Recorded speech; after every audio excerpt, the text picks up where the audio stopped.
Good morning, everyone, and welcome to the June 20th meeting of Henderson County Fiscal Court. I'd like to call the meeting to order and start as we always do with an invocation. And actually, we're going to have Magistrate George Warren perform our invocation for us. Please stand. Dear Lord, watch over us and protect us and help us as we go through today to make good decisions. And as we do make those decisions, whether it be in court today or just in our daily work schedule, that we consider others that it may impact as we make those decisions. Watch over those who are in foreign countries, as we all know that there's been many issues that have come about in these foreign countries that have been devastating to those who have been impacted. And please help to be able to control that and to stop those issues that have hurt so many. Dear Lord, watch over our youth as this is summer and they're out and they're playing, and help us to be careful as we drive, that we are taking care of our youth. Dear Lord, help us as we to do those things that you would want us to do. In God's name we pray. Amen. Amen. Please join me in the Pledge of Allegiance. I pledge allegiance to the flag of the United States of America and to the republic for which it stands, one nation, under God, indivisible, with liberty and justice for all. Madam Clerk, please call the roll. Magistrate Alexander. Here. Magistrate Todd. Here. Magistrate Wilkerson. Here. Magistrate Putman. Here. And Magistrate Warren. Here. Gentlemen, you have before you the minutes of the June 6th, 2017 Fiscal Court meeting. After a period of review, I'll accept a motion to approve those and accept them into the record. Move to accept. Second. Any other clarifications, corrections, or additions? Please call for a vote. Magistrate Alexander. Aye. Magistrate Todd. Aye. Magistrate Wilkerson. Aye. Magistrate Putman. Aye. And Magistrate Warren. Aye. Gentlemen, you have in your packets the, I believe, the final two resolutions on the Community Development Block Grant that was arranged for and approved for Hanson's Aluminum out on the Riverport. We need to vote on these final two resolutions. I believe it's the final two resolutions associated with this grant. And I've already noticed a slight correction in the second resolution. In the last paragraph, it says city instead of county. We will strike that and fix it. But if you want to review those real quick, we can read them and vote on them. Any questions? Be happy to try to answer. Joanna Shake from GRAD fortunately will not be with us. I'll try to answer any questions.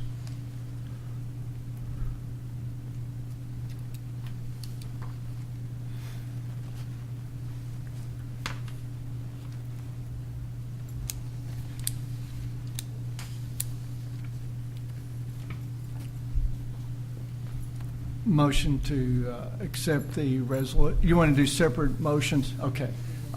We need to read them separately and then vote on Okay. them. Anybody else have a question before we read the first one? I'll do this one first.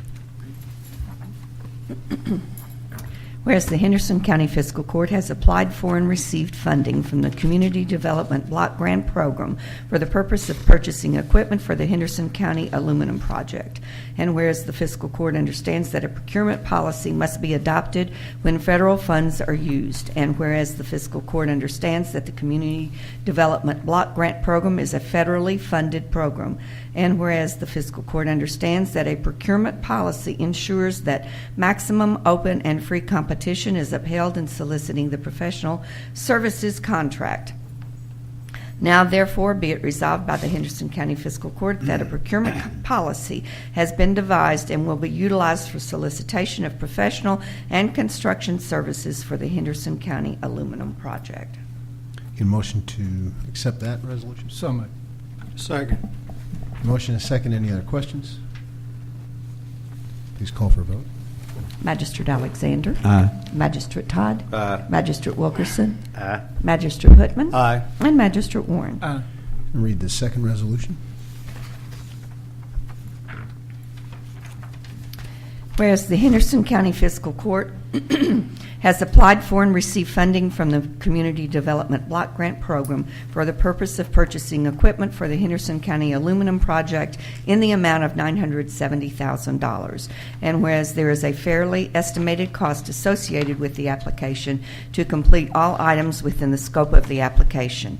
And whereas the Henderson County Fiscal Court understands that these estimates do not always reflect the actual bid prices received upon proper design and bidding of the project. Now, therefore, be it resolved by the Henderson County Fiscal Court that the amount of grant funds is fixed and the county will be financially responsible for any cost overruns associated with the project. Let me comment on that last sentence. Eric Hansen is actually in town this week, the CEO of Hansen's Aluminum.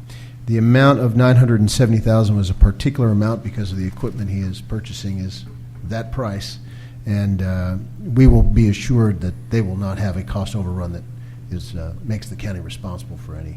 And if you want him to come back at a future date and reassure the court of that fact, we'd be happy to. But again, the $970,000 was the particular price identified for the equipment they're purchasing. So. Okay. That makes- So Okay. Move to accept. Have a motion and a second? You have a Second. I'll do a Okay. second. Any other questions about that? Please call for a vote. Magistrate Alexander. Aye. Magistrate Todd. Aye. Magistrate Wilkerson. Aye. Magistrate Putman. Aye. And Magistrate Warren. Aye. Thank you, and I must say that every time Eric comes into town, it's always exciting to hear the progress on that project, and they are moving right along. They've identified basically a general manager for the plant. His name's Martin Aldworth, and he and his family were in town recently visiting, and he will be moving to Henderson from Durban, South Africa, which is quite courageous on their part, but they're that excited about the project, so it moves along. Exciting to see. Next, I'd like to quickly call up Amelia Wilson from Congressman Jamie Comer's office, who's visiting with us, just to say hi because I know she has to get along the way there. Well, thank you all so much for the opportunity to be here. As he said, I'm with Congressman Comer's office. I'd like to also recognize my intern for the summer, Jackson Wilford. If there's ever anything that myself or Congressman Comer can do to help in any way, feel free to let us know.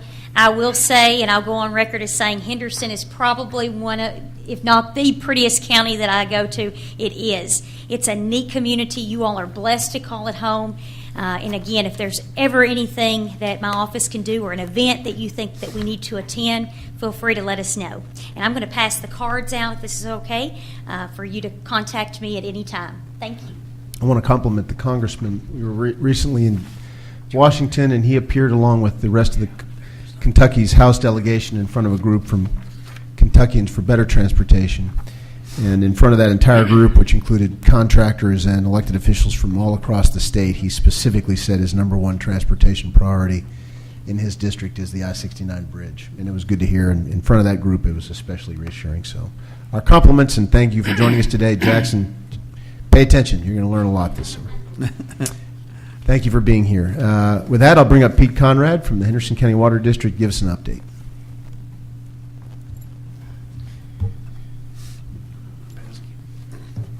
Not so much an update, just more a request from you all. We were working, Sue and I had worked since the day I started, I think, trying to get some coal severance funds moving that had been set up since before I was here. With the passage of House Bill 303, they let us reallocate some funds, and I was able to get those retweaked out so we can go ahead and get them spent. I got the MOA last week, and we just needed to have a resolution passed, basically authorizing you, Judge, to sign a handful of documents. If you remember, we voted on this a few meetings Before. back, shifting money for use from one $45,000. projects that were dormant, were not going to get done, to something that actually is going to happen. Yes, sir. You recall this, and this is the resolution authorizing that. For you to sign off on a Right. handful of documents and things like that and actually get it spent. I can have Sue read the summary at the top, if you don't mind. Okay. And does anybody have any questions, though, before we go any further? If you would refresh my memory as to what the new project is, because Basically, it's going to be meter changeouts. okay. So it's something that I definitely can handle. We've actually spent, I can't hold my feet to the fire on this one, but I've spent about $400,000 on that this year. Wow. So there's going to be actually between this one and one that was given to us originally, there should be And I'm sure 70,000 some of those back. meters are old. Actually, I can tell you, as of last year, we caught up with all the ones that were over age, which is through the PSC. Any 1 inch and 3/4 inch meters have to be pulled and tested once every 10 years. 2-inch meters, or it's 1.5 and 2-inch meters have to be done every 4 years. Oh, really? And everything 3-inch and above has to be tested every year. Our 3 and above get tested every year because they're set up to actually be tested what they call in pit, and everything else we pull and do what's called bench testing. So we actually pull a meter, put a new one in, and that one comes back in and we test it on a bench, or have a contractor do. We have a contractor do our 2-inch ones because they're pain. I'm glad I asked the question because I didn't realize you updated When I first got there, we were in a bad place on it. I'll go with that. That's a PC answer, I think. But we've actually caught up. As of last year, we caught up. I believe it was in mid-July. We finally caught all the rest of them. So, I mean, we've got ones that are old, but they're just turning 10 years old and hitting their overage. This year, I think there was like 25 or 30. But I've got probably about 7,500 meters out there, but we usually have about 6,400 active customers at any one point in time. So, and I think we're up around 5,700 of them are on radio read meters right now. Okay. So, And remind us the total amount of money that is being shifted to this project. it's $45,000 through the coal severance grant that you all have, and there's 25 that we had on one of ours. So there'll be 70,000 total between the two grants that were originally, given to the Henderson County Water District. A number of years back, I think it was House Bill 268. I think is where they both came from. So I don't have that off the top of my head. Right. And that should have been 6, I think, 2006. I don't know, It's been a long time. 6 I or know 8. that. They've been there for way too long. Yeah. So Any other questions of Pete on this? No, the new meters, are they doing well? No problem? well, it depends on who you ask. Our Yeah, customers kinda. aren't necessarily 100% happy with it. I mean, I have a lot of conversations. And so once the meters get older, it's like anything mechanical. They start wearing out, Yeah. and they start. You might get 90, 100 gallons of water at your house, and we are actually charging for 90. So that's why they force us to change them, so that we're trying to keep them as accurate as they can be. They have to be within 2% accurate for us to be able to put them back out, or we have to rebuild them and put them back out. So it actually puts us in a better place. Right. Because So collecting. You hadn't had it like REA has? Not that bad.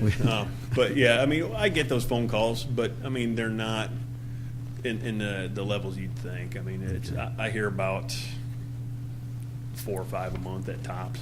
And I usually end up going out and talking to customers and kind of explaining to them or showing them or go pull their actual meter and have it tested and say, your old meter was, 75% accurate. I'm just charging you more appropriately now. I'm not going back on you for, because I can't tell exactly when they went bad and say, well, 3 years ago it started going bad, so now you have to pay 25% on that, Right. that kind of stuff. So. Okay. Any other questions? I'll have Sue read the summary if that's okay. Resolution of the Henderson County Water District assignee accepting assignment of the grant from the Henderson County Fiscal Court, grantee authorizing amendment of the local budget and authorizing a representative to sign all related documents. A motion to approve. So moved. Second. A motion and a second. Any other questions? Call for a vote. Magistrate Alexander. Aye. Magistrate Todd. Aye. Magistrate Wilkerson. Aye. Magistrate Putman. Aye. And Magistrate Warren. Thank you, Pete. Thank you, Jeff. Next, I'd like to call up the chairman of our County Fair Board, Valerie Gentry. Give us an update. The fair is right around the corner. Good morning. Good Morning. I have some treats and a fair schedule for you, so I'll sweeten you with candy. Thank you. Thank you.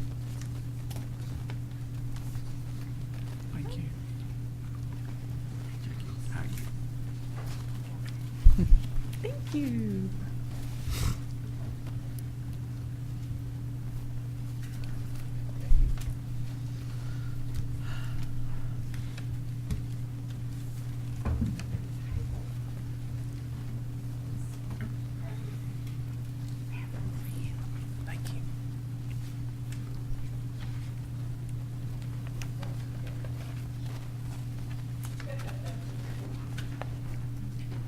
Bill took my candy bar that I had for Beth.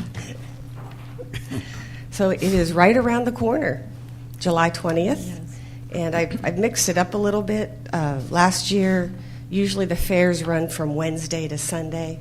That's typically a carnival week. But I let go of the carnival we had for the last 2 years because I wasn't happy with them. So then we didn't have a carnival. I thought, well, no carnival's better than what we had. So, but we got lucky, and I actually had a carnival call me. And it's the one that does the Holy Name Fall Festival, Mark's Midway. So they were gracious enough to come from Du Bois County.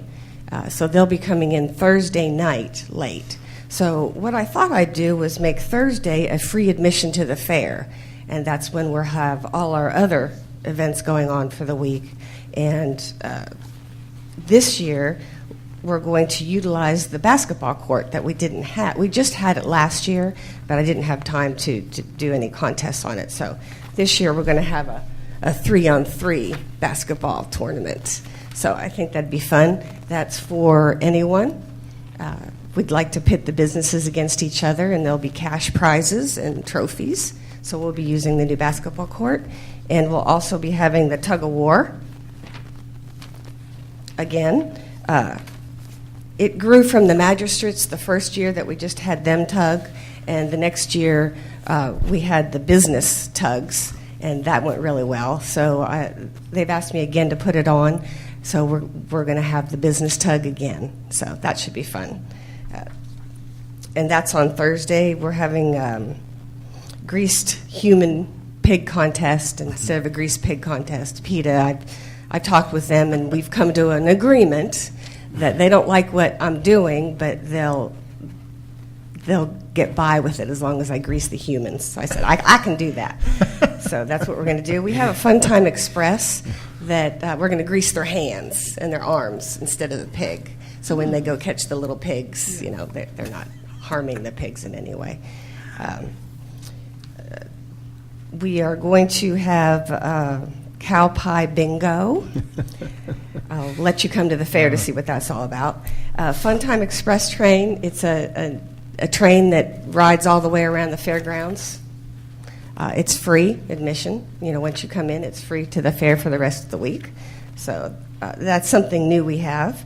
And then the sheriff, Eblin, he's going to bring his canine and do some exhibition shows on Thursday. The Army's coming in with their climbing rock wall, their rock climbing wall, and the Air Force is coming in with their gaming trailer and their mini jet. We have pony rides. And new this year, which I don't think has ever been in Henderson for a long time, we are bringing the 4-H kids in to exhibit their pets their animals during the fair. And this year we've grown the 4-H livestock. We're now offering cows, chickens, and rabbits, and poultry. I guess chicken's poultry, but At the auction? no, during the fair. The hogs are going to be there, the goats are going to be there during the fair, so the kids and the adults can see all the hard work that went into that. So that way they don't have to rush in on Sunday night and, you know, set up for the shows and everything for the premium auction. So that was a struggle. You know, livestock does things one way all these years, and we finally got some new blood into the livestock, and now everybody's excited about it. So that's a very good accomplishment for the livestock group. Then we've lowered our price. It's going to be $7 admission to the fair, and because the carnival is so much better, that we are going to be charging, because a lot of people don't come for the rides, so they're going to be charging ticket prices and bracelets at the fair this year. But then on Friday night, we're having a ITPA tractor and truck pull. That went off real well last year. That was not part of the fair. That was a kickoff to the fair. Then all the other events will be going on like they were Thursday. Then on Saturday, we will be having the rodeo back again, second annual. And then we're also going to have the fair on Sunday from 1 to 9. And the rodeo will be again Sunday night from 7 to 9. And then on Monday, that's when they have the livestock shows. And then on Tuesday, they continue with the hog and the poultry and the rabbit shows, and then the premium auction dinner. So that's what we're going to do, and we're excited to have it. I'm looking forward to going to different businesses this year and trying to get sponsorships, because the fair costs about $100,000 to put on. I think I have maybe $2,000 from last year. So, but the year before we started with a negative. So last year we ended up with $2,000. This year I hope we either break even or have some money for startup for next year. So anyone that would like to promote the fair and spread the good cheer, I'll be calling on businesses to help us out. So thank you very much for having me here. I appreciate it. And Valerie, you've done a tremendous job. Remind me of your fellow board members who are helping you. It'd be John Eblin, Daryl Lacer, Yvette Lacer, let me think, Aaron Wagner, Alice and Ralph Skaggs, Larry Croxton, Heather Fedd. I'm sure I've left somebody out. The road department, Bill Hubiak and Mitzi Weber, been a huge help to the fairgrounds. You know, that's considered a park, and they do a lot of in-kind services for us, so we appreciate it. Fantastic. I think you've done a tremendous job rejuvenating the fair, and it looks like you've got another great set of activities set up. I think it's tremendous. I hope everybody agrees, and I hope everybody plans on at least attending a night or two and participating. Bring the grandkids down. That's right. Any other questions for Valerie or comments? Thank you. Thank you, Valerie. We have Brian Bishop with us from the Planning Commission. Brian? Yes, sir. I have a request also, but I do not have treats, so I apologize. I didn't realize that was the new norm. As you may remember, the Planning Commission requested $15,000 in our budget to seek out aerial photography that we could lease, which would only cover approximately 80 square miles of the county, with the majority of that being in the city. Since then, Mr. Howard Moran from the PVAs came to us with a very generous offer. He has an unexpected excess revenue of approximately $30,000. So what we would like to do is partner his money with the $15,000 that we have budgeted to purchase aerial photography. We believe we can get aerial photography for the entire county for approximately $50,000 to $55,000. With the $45,000 that we currently have, we would like to take the $5,000 to $10,000 that would be needed from our expected excess revenue, which we anticipate to be about $60,000, which is divided equally from the city and the county. So we would expect to take somewhere between 5 and 10 from that money to purchase the aerial photography. The benefits of purchasing aerial photography is that we can actually share it with the public. If we lease the aerial photography from the vendor that we had hoped to use, we cannot provide that to the public through our website. This way we get updated aerial photography, we share it with everyone on the GIS network, and we share it with the general public. So that is my request. It's more of a request than an update, is that the fiscal court allow us to use a portion of the excess revenue that we would return to the county and the city to purchase aerial photography.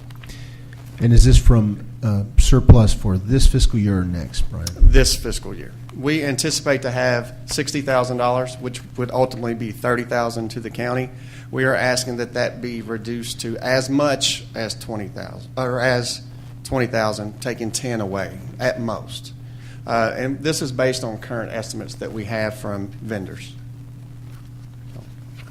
When I was visiting with Howard back on the volunteer fire departments, and we were looking at the districts and, just the parcels, we got to talking about this aerial photography, and I think it could be beneficial to multiple agencies. It is. It's very beneficial. And as you know, our aerial photography is very old as far as aerial photography goes. It's from 2009.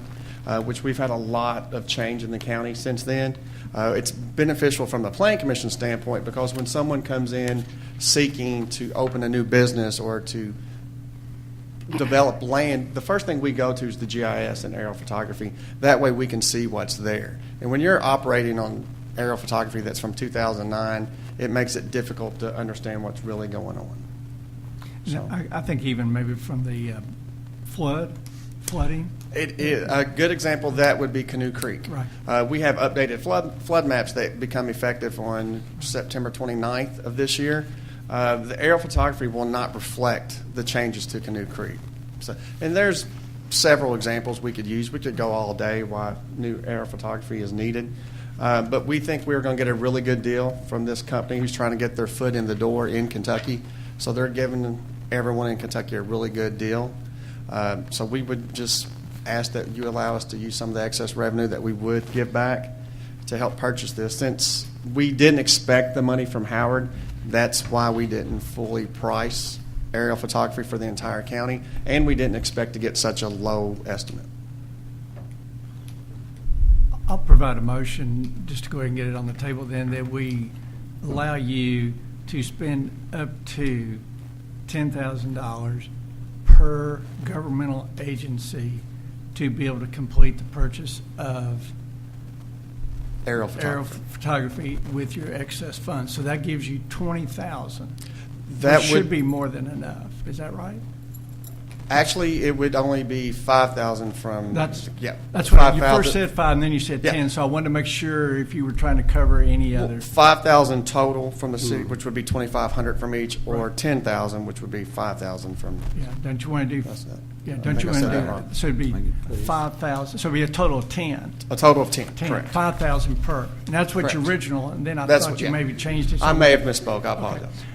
Well, let's say up to the 5,000 per governmental agency. Is that right? Well, we know it's safe for us. You tell us what it is that you make Let's sure. see that here. you I'm got gonna it right. I'm double check my numbers. I think I misspoke. Okay, we currently have 45,000. Right. We anticipate at most costing 55, So which that's would 10. be 10,000 total. Right. 5 from the per- county and 5 from the city. That's what my motion was going to be. 5,000 now. It would be 5,000 per governmental agency from your excess funds. Correct. For the aerial photography. Correct. We have a motion. Second. Any other questions or discussion? So on this, the public being able to use it, you're saying they can just go to the website and bring up, if they're interested in a certain area of the county they want to look at, they can look at it Yeah, now. they can currently go through our website.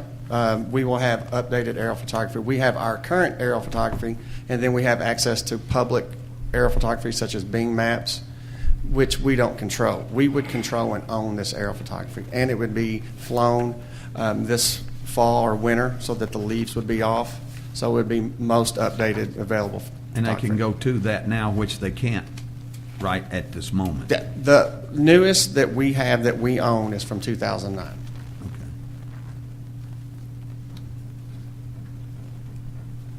I'm good. Please call for a vote. Magistrate Alexander. Aye. Magistrate Todd. Aye. Magistrate Wilkerson. Aye. Magistrate Whitman. Aye. And Magistrate Warren. Thank you very much. Brian, keep us updated on that project. I'm interested to see what the end result looks like and how the public can utilize it. Next, I'd like to call up Chris Winstead from the Ambulance Service.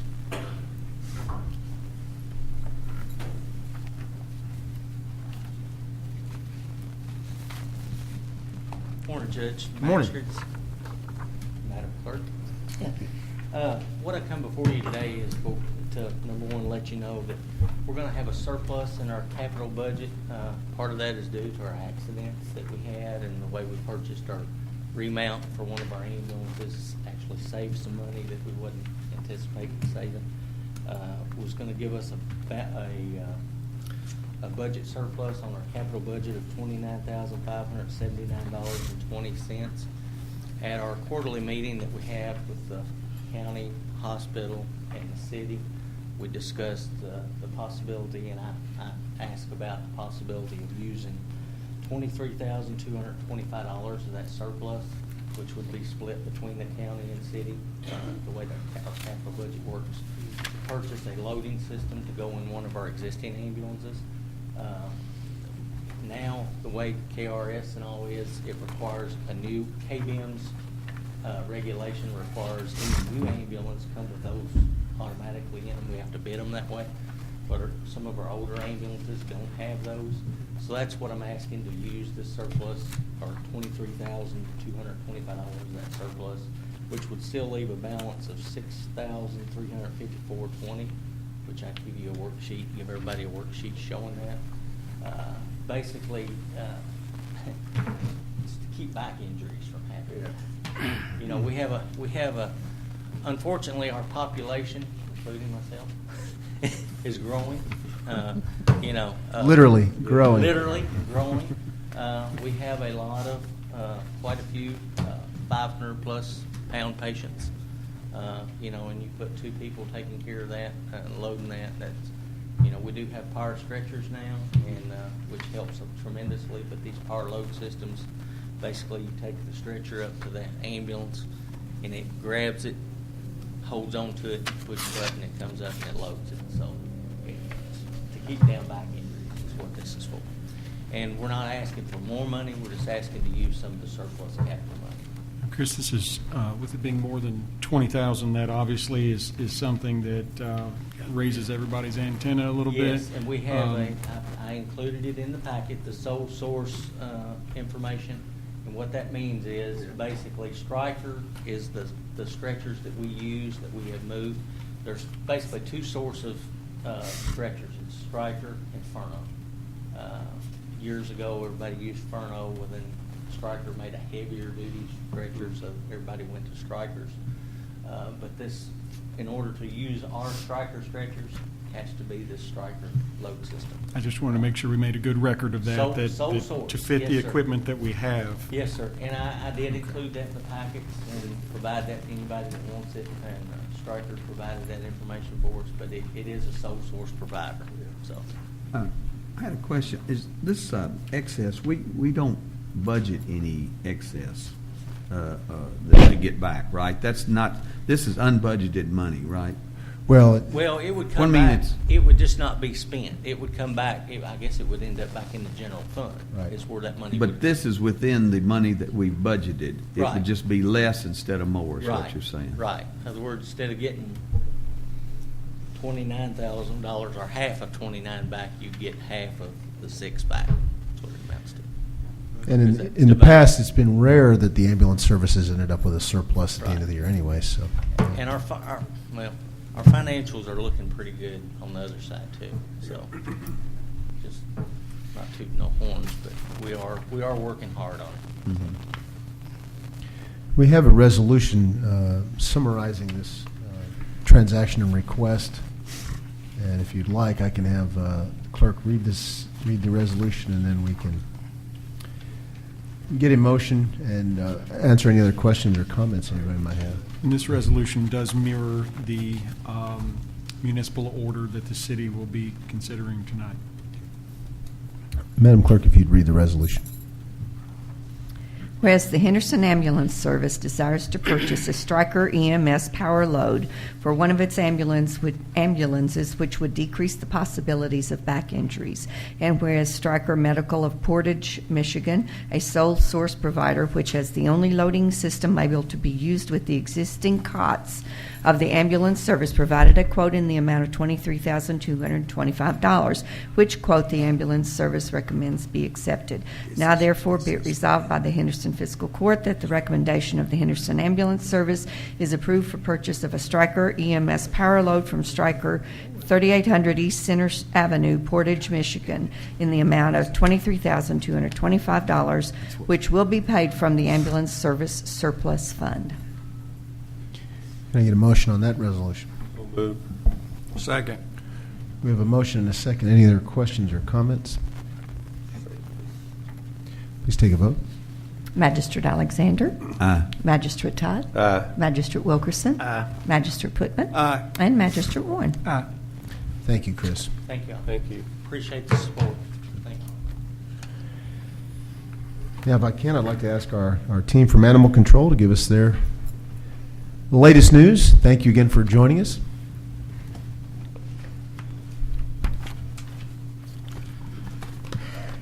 Good morning, County Judge, Magistrates, and Madam Clerk. We are excited. I'm going to let Chief Animal Control Officer Crooks explain the program, But the Humane Society and Animal Control are partnering together, and we're going to have a pilot program for the court system for animal control citations. And it's going to be the only operating program in the state, and it's going to be the only program that's ever been offered in Western Kentucky. So I'm going to let Officer Crooks explain. Okay, this will be a program, sort of like a diversion program as the CATS program and the SAFE program. It's going to be called BARK, and it stands for Building Animal Responsibility and Knowledge. And basically the program will cover the city and county ordinances that we charge, like people with, such as the no rabies, no city county license, care of running at large, breeding without a license, failure to confine female and heat, things like that. They will have the option to complete the program and then have that charge dismissed, basically. And so hopefully this will go as more of an education so that I'm not having to send so many people to court over and over and over again. It will not cover if we have to charge people with cruelty, first, second, or torture. So, but I'm very excited about it.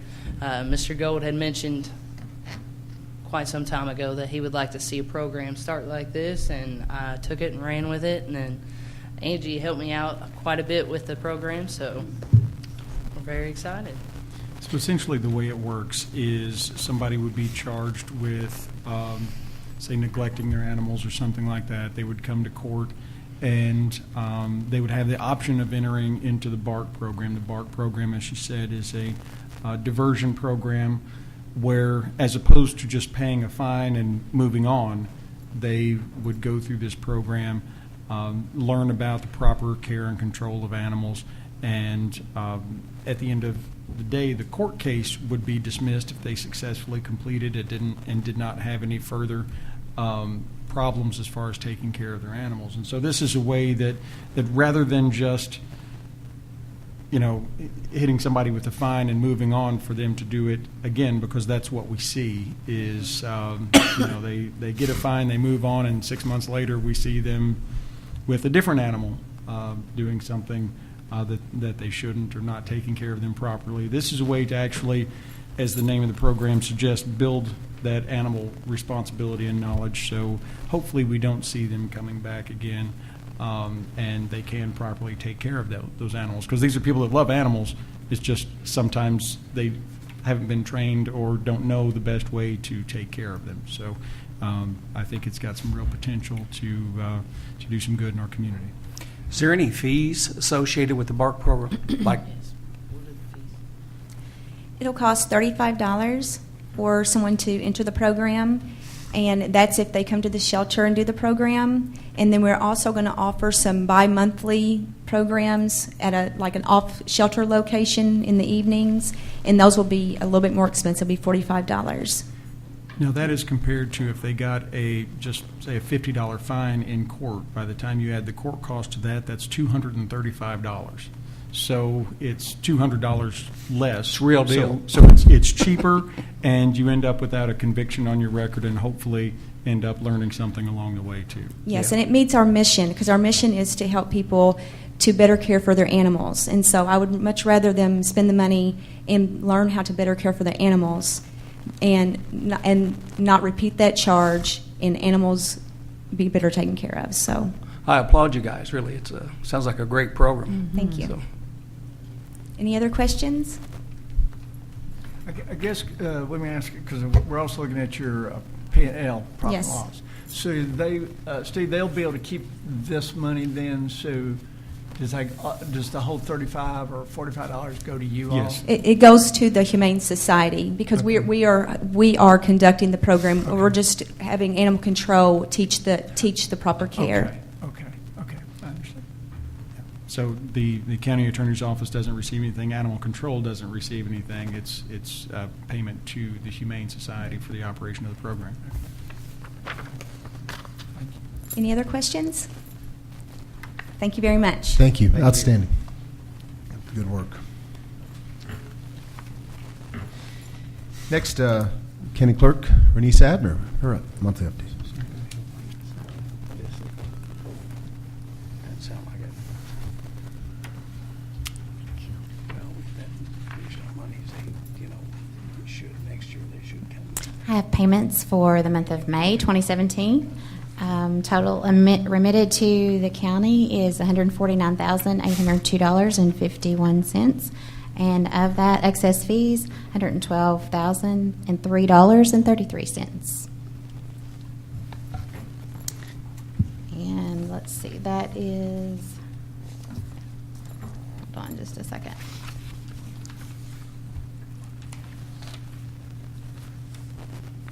That is from the 1.2 that you accounted for our revenue for our fiscal year, because I think I explained the last court meeting that we run on a different year for our state reporting. So for that, we were $11,208 short for the fiscal year for the revenue projections for the county. So With 1 month to go?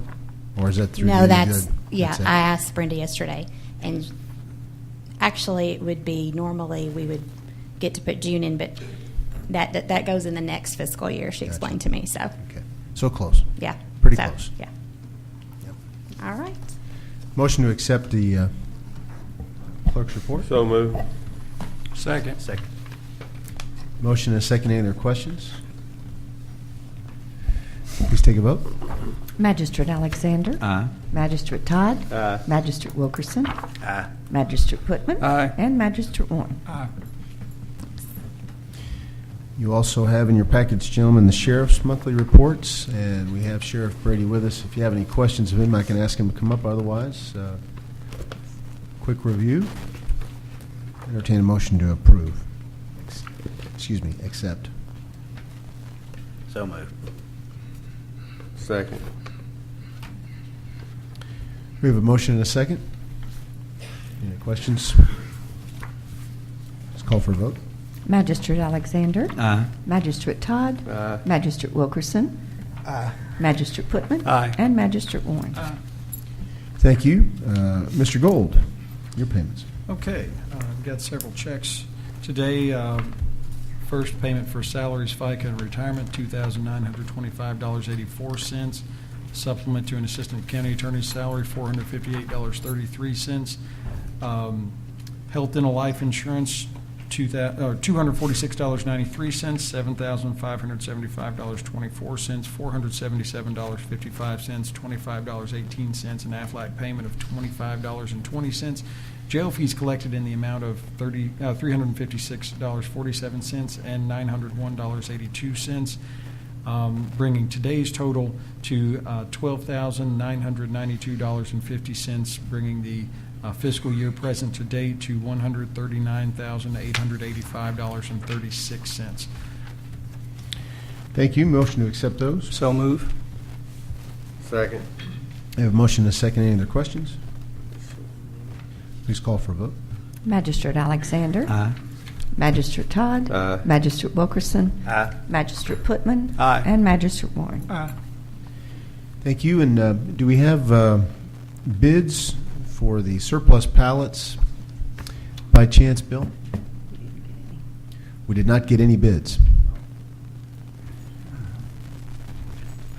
It's my understanding that we did have somebody come by and look at them, but nobody submitted any bids, to my knowledge, nor was any turned in to Ms. Baker. What are our options now, Mr. Gold?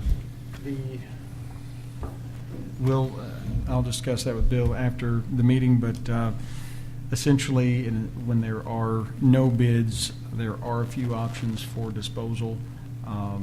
As long as that is done in a fair and equitable way, then it's okay, since they've been offered for bid at this point. Okay, thank you. We'll be discussing that and give you an update on what we decided.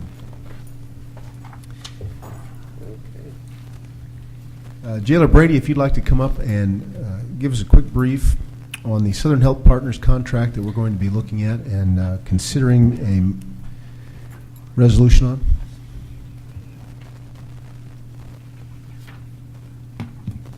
Good morning. Currently, Currently, we have a contract that's a long-standing contract for our jail medical. The cost pool is 580 at this time. Our population hasn't been 580 in probably 2 years. And I'd asked Southern Health Partners to give me a price on amending the contract, and upping the cost pool and the ADP, which is the average daily population of the jail. And at 725 inmates, which would be closer to our daily population. And at this time, we're budgeted $770,000 for our medical, which we're going to go over. And with the change in the raising of the ADP and the adjustment in the cost pool, it would go to around $800,000. And in the 17-18 projected budget for the jail, I had amended that and asked that the line item for jail medical go to $850,000. This provides 24-hour a day, 7-day a week medical coverage for the jail. It allows a psych nurse to come in 2 days a week, a doctor, a dentist, and unless someone has to have surgery or sutures and has a heart issue, they don't have to leave the jail unless they're going to be hospitalized, which right now our population's up and down and they're not arresting the healthiest people. So, do you have any questions? Steve? And that amendment you made, we did approve that amendment amount, if I'm not mistaken, in the first reading of the budget, correct? Yes, sir. Yeah. And it is $850,000. So it reflects what is in the budget we'll be voting on. And you'll note this is the 11th revision to that health services agreement, and Jailer Brady and I have spoken with Southern Health Partners and advised them that since now that there have been 11 amendments over the years, that it makes it really confusing to figure out exactly what terms apply over the years, because you have to have the original contract and all 11 amendments in front of you to figure out what it is. So we've agreed that next year as we move forward, we'll start with a new contract, because otherwise it gets really tough to figure all this out. And when might that be happening? You know? It'll be next year. Okay, so we have a resolution reflecting this change that I'm going to have the clerk read. But before we go there, any other questions for Amy? Obviously, this more accurately reflects the cost they really have to deal with in additional population, so it's a good move. Madam Clerk, would you read the resolution? Whereas the Henderson County Jailer has conferred with Southern Health Partners, Inc., the health provider for the Henderson County Detention Center, and has negotiated amendments to the existing contract for said services. Whereas the Henderson County Jailer recommends to the Henderson County Fiscal Court that the amended section of the existing contract are in the public interest. Whereas Henderson County Fiscal Court approves the recommendation of the Henderson County Jailer.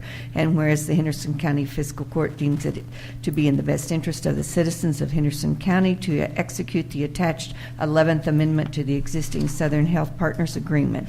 Now, therefore, be it resolved by the Henderson County Fiscal Court as follows, that the Henderson County Fiscal Court hereby authorizes and directs County Judge Executive Brad Schneider to execute the attached Amendment Number 11 to Health Services Agreement with Southern Health Partners, Inc. for professional health services at the Henderson County Detention Center, and to execute any and all other necessary and appropriate documents required to effectuate said amendments.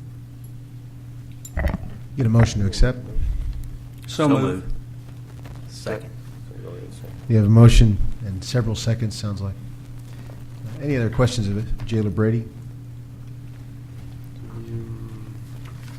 Please call for a vote.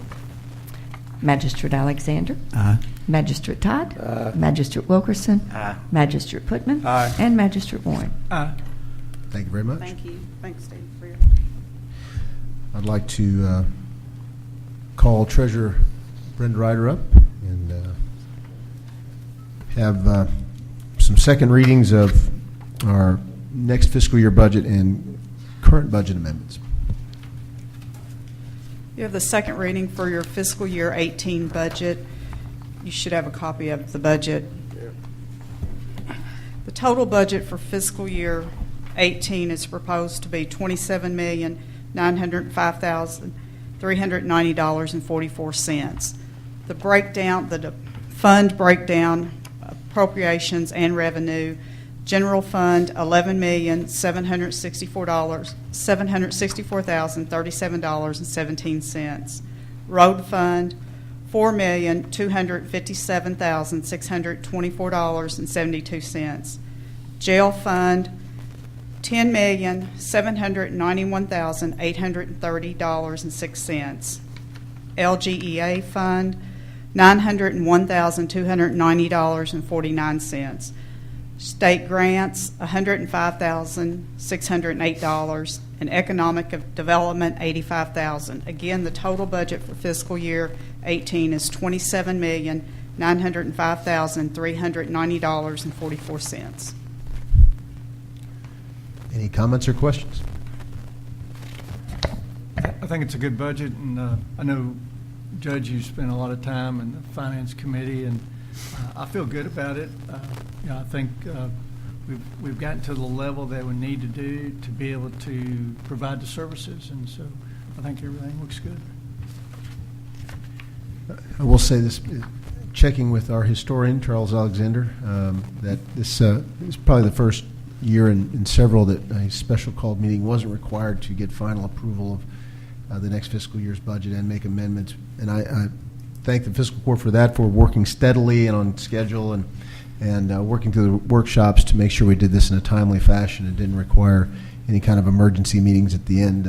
I appreciate that, and I think it helps the public keep track of what is actually going on. And I do agree with Magistrate Warren. I think this is a solid budget. We've built in to this budget continued contributions to the reserve to keep building it back to the spot it was several years ago. Our goal, again, is at least 3 months operating expenses in reserve. It protects the county against emergencies, and it protects our citizens against possible downturns, as well as our employees, and also puts the county in a position to react and respond to economic development opportunities that may arise and benefit the community, in addition to meeting our other goals of replenishing the ability for our departments to provide the services our citizens expect, and also to get our employees back to a certain level of salary and pay scale that were impacted by crisis in the past couple years. So I'm really pleased with it, and thanks to the hard choices the Fiscal Court made a couple of years ago with the occupational tax and profits tax, as well as good management, I think we're in a much, much better situation. So thank you all again, and thank you to Brenda Ryder. So I'll entertain a motion to approve that reading. I had a comment I wanted to. Is it appropriate now? Yeah, sure. I just wanted to thank the department heads for the last 18 months watching these budgets and taking care of the county like they could, and as well as the Finance Committee. The time, they put in a lot of time on these last two budgets, and it sure has helped to make them a lot easier so that we didn't have the difficulty we've had in the past getting those done. And, Judge, thank you for your oversight of this thing and watching it and staying on it. You've done a good job. Thank you. I appreciate that. Thank you. And I do also want to compliment the department heads. You're exactly right. Their ability to execute this budget as planned is key. That really is the bottom line. So I appreciate you mentioning that. And also, I wanted to thank the court needs to thank itself somewhat, I think, because of the members of this court that had the intestinal fortitude to vote for this tax increase, the net profits as well as occupational, to not put themselves in peril possibly, but to look forward to the county, and the county do what was best for this county. And at the time, that had to be done, and I just want to thank the guys that had the intestinal fortitude to step up and do what the right thing was to do. So, thank you. Any other comments or questions? We need a motion to accept. I move to accept. Second. We have a motion and a second. Any other comments? Please call for a vote. Magistrate Alexander. Aye. Magistrate Todd. Aye. Magistrate Wilkerson. Aye. Magistrate Putman. Aye. And Magistrate Warren. Aye. And now a second reading of our budget amendment that we did. Yes, this is the second reading for the last budget amendment for this fiscal year. What this budget amendment is doing is amending in unanticipated revenue with corresponding expenses. In the general fund, the budget amendment is in the amount of $332,000. The revenue being from $232,000 net profits tax and $100,000 from insurance premium tax. The corresponding expenditures for this is $40,000 to the 911 bond debt service, $57,000 to Treasurer's data processing, which is for the Treasurer's new software, $18,000 upgrading computer systems, which is for the website, auditing $20,000, and contingent appropriations $197,000. Again, for the general fund, this amendment is $332,000. The other part of this amendment is for the state grants fund in the amount of $52,403.24. The revenue part of this is prior year carryover for that amount. The expenditure side is for Findlay Addition Sewer Project. This is the Findlay Addition Sewer Project is a carryover from the prior year, but is to complete the books now. To completely complete the books on that. Yeah. So they say. Judge, are we doing these two amendments separately? It's One all one amendment, just two it's different one amendment. parts. I move that we approve these amendments. Second.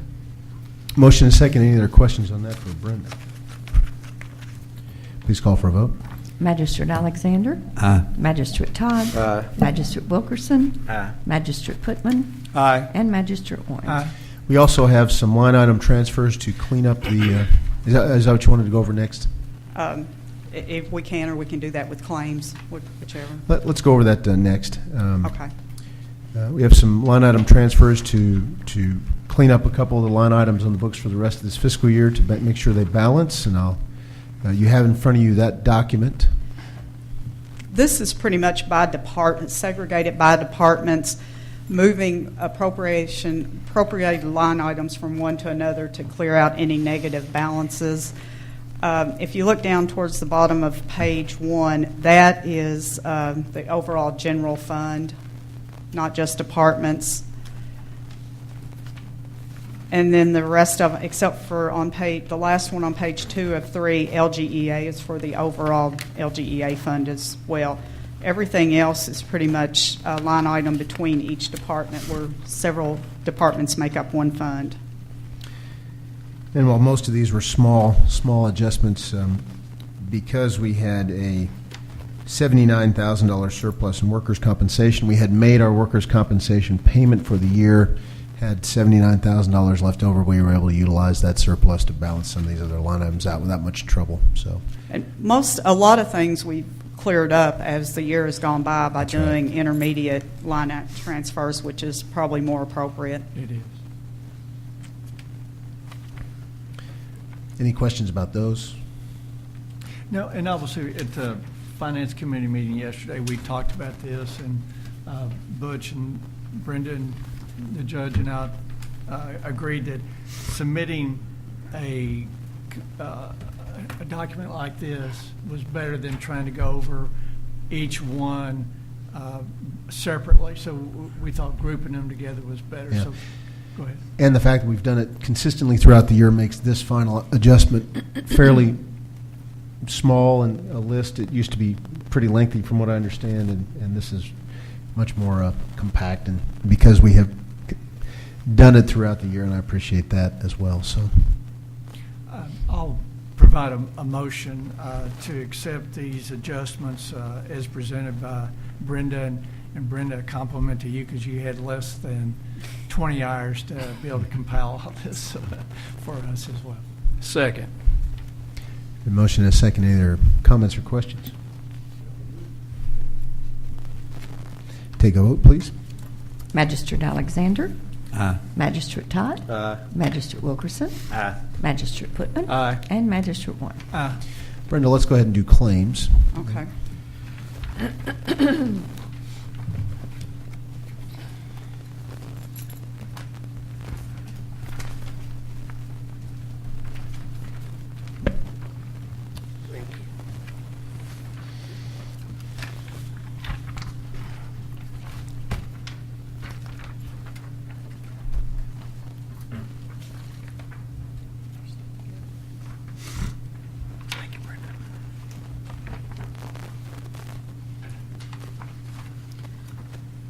These are the bank balances after paying claims today.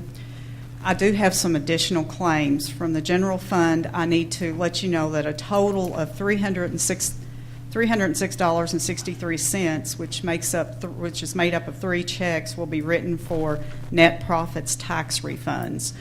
And where this comes from is where some of the net profits businesses filed taxes mid-year last year, and that needs to be refunded back to them. Also from the general fund, check in the amount of $800,000 to HyperReach, and this is for the replacement of the EMA Code Red system that they are currently using. Mr. Kerber decided that the funds were available in this fiscal year to go on and meet this requirement. And You said 800,000. I'm sorry, 8,000. I was going to say 8,000. I was gonna Sorry, say, scared me. Sorry, I wonder. Okay, a check in the amount of $1,168.48 from the jail fund to Corson Fire and Safety for the quarterly inspection services. From the LGEA fund, $20,000 to the Henderson War Memorial, which was a one-time contribution approved in the last meeting.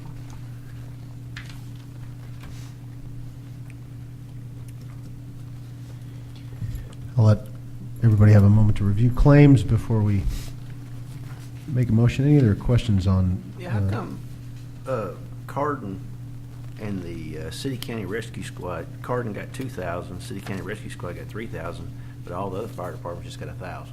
Okay, that's the remainder of their appropriations. The annual appropriations for the most of the volunteer fire departments was $7,000. They received $6,000, and that's meeting the last.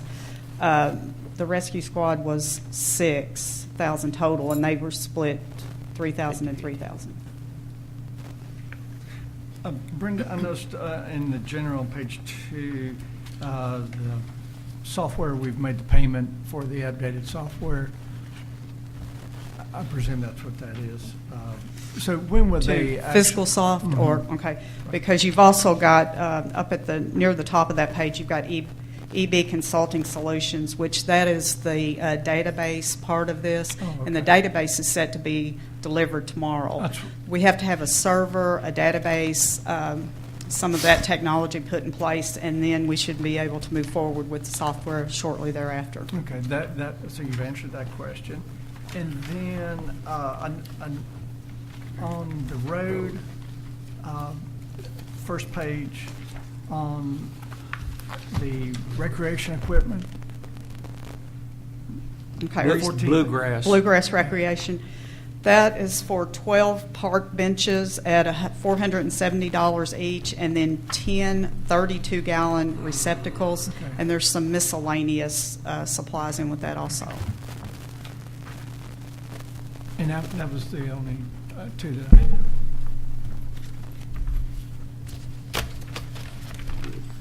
I move we pay the claims. You have a motion? Second. Motion and second. Any other questions? Please call for a vote. Magistrate Alexander. Aye. Magistrate Todd. Magistrate Wilkerson. Aye. Magistrate Whitman. Aye. And Magistrate Warren. Aye. We have two line items in our LGEA portion of the budget related to state funding that require, coal severance funding that require a public hearing. I'll let Brenda explain that briefly. Okay, it's actually, there's two. It's made up of the county road aid and then the LGEA fund also. The county road aid, which is funded primarily by motor fuel taxes, which is to be used for construction, reconstruction, and maintenance of county roads. the fiscal year 18 distribution. Wait a second, Brenda. Sorry. We need to do this in public hearing, so I'd entertain a motion to go into public hearing on this issue. So moved. Motion and second, please take a vote. Magistrate Alexander. Aye. Magistrate Todd. Magistrate Wilkerson. Aye. Magistrate Putman. Aye. And Magistrate Moore. My mistake. Thank you for your patience. Are you Brenda Ryder? Yes. Do you swear or affirm the testimony you're about to give is true and accurate to the best of your knowledge? Yes. Thank you. Continue. Now, okay.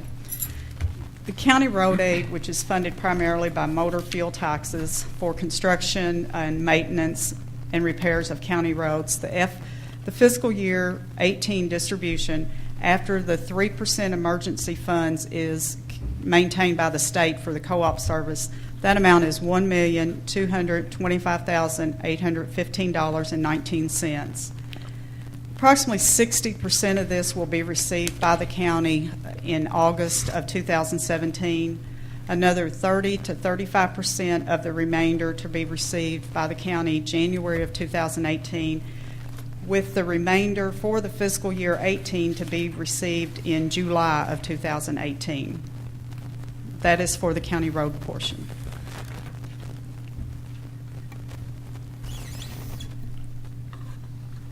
So at this point, I'd like, before we take a vote on approving that, right, I'd like to entertain anybody else who'd like to come up and make a public comment about the county's use of these funds or any other opinions related to these issues.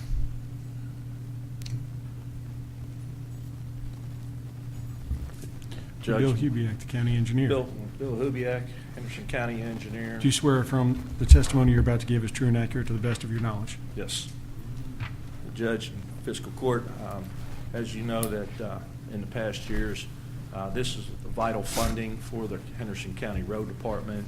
The majority of our funding comes through the motor fuel tax, and it gives us the ability to maintain our roads and keep the public safe. I'll ask again, anybody would like to make comment on these funds from the state? Going once, going twice. I'll ask one more time. Any public comments? I'll entertain a motion to go out of public hearing, please. So moved. Second. We have a motion and a second. Please call for a vote. Magistrate Alexander. Aye. Magistrate Todd. Aye. Magistrate Wilkerson. Aye. Magistrate Putman. Aye. And Magistrate Moore. Aye. Do we need a vote to accept funds as is, as expressed, or do we? Do you know, Steve? I don't know the answer to that. Was there a resolution that was provided by DLG or? So no action required. Not, and we've done this before. I don't think so. All they need is just the public hearing to Yes, have sir. occurred. Just a Okay. public hearing. Thank you. We need to complete the LGEA portion of this. Right. So, Is that another public hearing? yes, that is part of the public hearing. Motion to go back into public hearing. So moved. Second. Please call for a vote. Magistrate Alexander. Aye. Magistrate Todd. Aye. Magistrate Wilkerson. Aye. Magistrate Putman. Aye. Magistrate Moore. Aye. Please continue. This is for the funds that are proposed right now for the fiscal year 18 budget for the LGEA, which is the Local Government Economic Assistance Funds. In the budget, the anticipated revenue for mineral tax is $175,000. For waste hauling permits, $100,000. And then for coal severance for roads, $50,000. The coal severance for the is based on the fact that Henderson County is an impact county. The primary uses of these LGEA funds are for public safety, fire protection, solid waste, and sanitation, as well as road and transportation services. Any members of the public have a comment about county's use of these funds? I'll ask again, any public comment? And as state law, there we go. Judge and Fiscal Court, once again, Bill Hubiak, Henderson County Engineer, as well as tell the truth. The LGEA funds are Also significant to the operation of not only the road department with the coal severance funding of $50,000, but also to a lot of other economic benefits to our county, and that would be my suggestion that we approve this. Any other public comment? Any other issues to address in this public hearing? Okay. I'll entertain a motion to go out of public hearing. So moved. Second. Motion and a second. Please call for a vote. Magistrate Alexander. Aye. Magistrate Todd. Aye. Magistrate Wilkerson. Aye. Magistrate Putman. Aye. And Magistrate Warren. Thank you. Thank you very much, Brenda. Judge, just in case there is something that needs to be signed or approved or anything with relation to those, it might be wise if the fiscal court would so entertain to just go ahead and do a motion allowing the judge to sign whatever might need to be signed to effectuate those grants. Second. We have a motion and a second. Any other comments? Take a vote.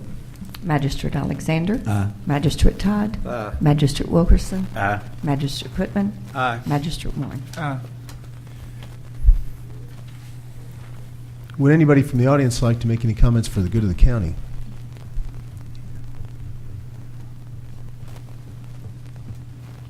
Judge and Fiscal Court, I was notified on Friday morning by District 2, Tyler Gold, the Bridge Inspector Division out of Madisonville, that the inspection on the gravel portion of Martin Road, the small bridge that had a 9-ton weight limit, was reduced down to 0 and ordered to be closed. Due to that fact, I would like to request that we go out for emergency funding from rural and secondary roads on the bridge replacement, that this is a school bus route. Even though it's on the gravel portion of the road, it will cause significant impact to have to drive in over 3.5 miles and come back out and reroute around the Smith Mills on 136 and come in 1.6 miles on the other side to pick up children with that. So we need to replace this bridge as soon as possible, and I would like for permission not only to go out for the emergency funding, but I would request that we allow myself to go out for bid on the structure and the demolition and replacement of the structure as soon as possible. Get a motion to that effect? So moved. Second. Motion and a second. Any other questions on this issue? I know Bill has begun this process as we speak. Please call for a vote. Magistrate Alexander. Aye. Magistrate Todd. Aye. Magistrate Wilkerson. Aye. Magistrate Putman. Aye. And Magistrate Warren. Thank you. Any other comments for the good of the county? The owner of the newest $800,000 reverse 911 system. Trying to expend that, but I guess that's all for the board now. But thanks anyway for the offer. Just wanted to invite the judge and magistrates to attend our quarterly LEPC meeting, the Local Emergency Planning Committee. That's going to be at 12 noon today at the EOC up the Peabody Building. If you've never attended one of these, it may be a good opportunity if you have the time and so on to see what LEPC is doing here in Henderson County. We normally have a special guest or program, and today our guest is going to be Richard Cummins from the Office of Homeland Security. He is a chemical stockpile inspector, and we have several chemical stockpiles here in the county that he is in contact with and so on, but he wanted to make a presentation as to what all his job includes, and I think it's going to be very interesting. And so if you have an opportunity, if you have the time, Brentag is going to provide lunch, so I invite all of you to attend that meeting for informational purposes only. Thank you, Larry.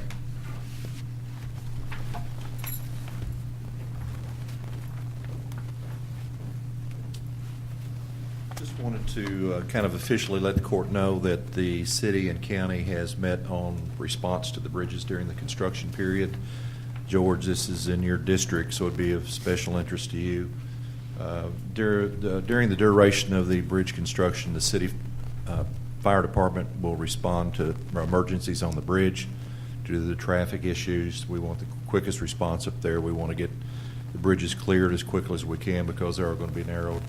I've also met with the state police in regard to police response to the bridges. Those agreements have all been made with the gentleman's handshake, but we all have a clear understanding of what we're going to do on the bridges. I think the construction's supposed to be lasting on and off for about the next 2 years. So the judge felt, and I completely agree with it, we should be making some arrangements prior to and some understandings. So we have talked about it. I think we have a good response plan for the bridges. The fire chief at Basket, who normally would respond in the City County Rescue. City County Rescue were involved in those meetings. They agreed that was the best plan to go to. They feel like it's beneficial to the community. So we have talked about it. We do have a plan in place, and if anything changes on it, especially George, I'll let you know, but we'll let the court know also. And this is specifically for the times when the bridge's lane configurations are altered.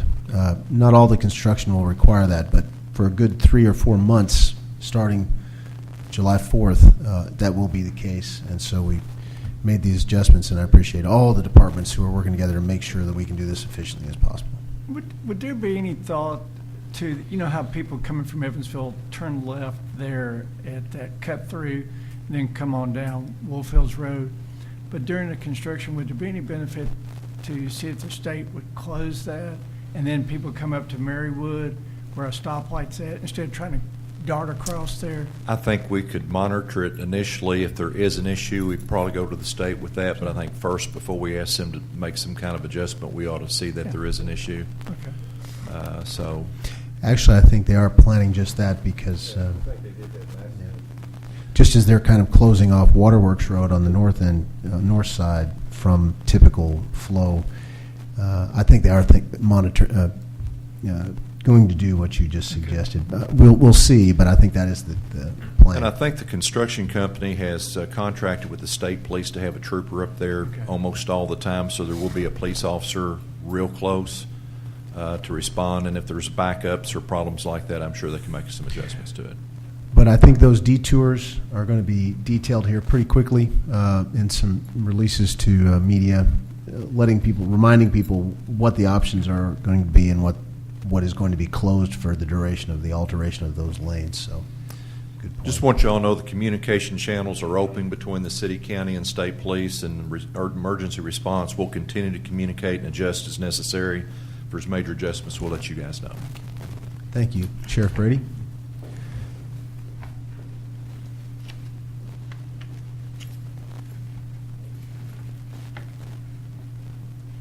Yesterday, we had our Good News Jail and Prison Ministry annual fundraiser, and I want to thank everyone, the judge, magistrates, the sheriff, for their support.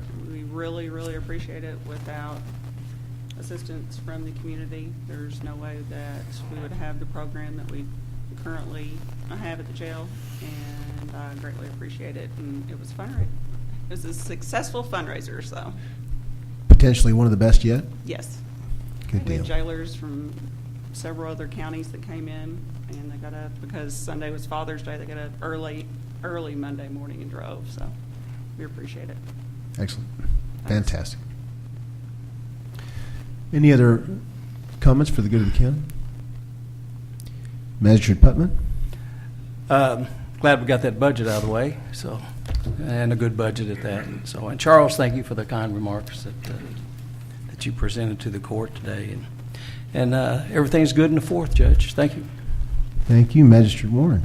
Everything's good. I want to continue to thank the road department, particularly for the ditching and mowing on the roadsides, and particularly the tree branches to keep them from.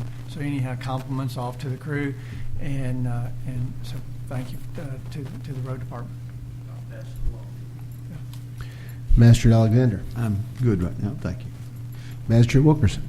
Everything's good, thank you. Magistrate Todd? I'd like to request, if I could, probably from Bill to do it, it's a speed study on a couple of roads. They're state roads, but they're in Niagara, where that church, Christian church is. All those residents up there would like a study there. It's 55, and they think it should be 45. On 136 there, where that Christian church is. I think the address... Right past Anthoston, right as you come out. Yeah, I think the address is 10523, the last one that's calling me. Okay, and then the second one is on 1078 South, where it used to be the coal mine entrance. Mr. Pruitt, which I think, has asked me for a study in that area. Do you know where those locations are, Bill? I got the address. Okay, excellent. Other than that, it's good. Thank you. Mr. Gold? All good, Judge. Thank you. Thanks again for all the hard work on the budget. I want to especially thank Brenda Ryder, who has spent many hours corralling this information and getting it to us in a way that we could really use to dive in and make it right. And again, I think good management, both by the fiscal court and the department heads, in addition to additional resources, have helped us get this point. It's a much more enjoyable experience this time around. I think we can all agree. Thank you again to Valerie Gentry for the hard work on the county fair. I think it's just getting better and better. And speaking of great events, I think last week's WC Handy Fest was one of the best I've seen. And I've seen a few, not as many as other folks on this panel, but I've seen a few, and that is a tremendous event in our community, not just because it's nice entertainment and it lends to the quality of life, but the number of people who come into this town from outside Henderson County and spend their money and get to know our community and go back home and say nice things about it is hard to count at this point, and not just from surrounding region, but from throughout the United States and beyond. It's really amazing, and I absolutely compliment the work of the committee that does that every year. I know it's a hard thing to put together, and they manage to do it in a great way, and the crowds only grow. So kudos to them and all they do. Proud to be a part of that. And with that, I will entertain a motion to adjourn. So move. Motion and a second. All those in favor can leave.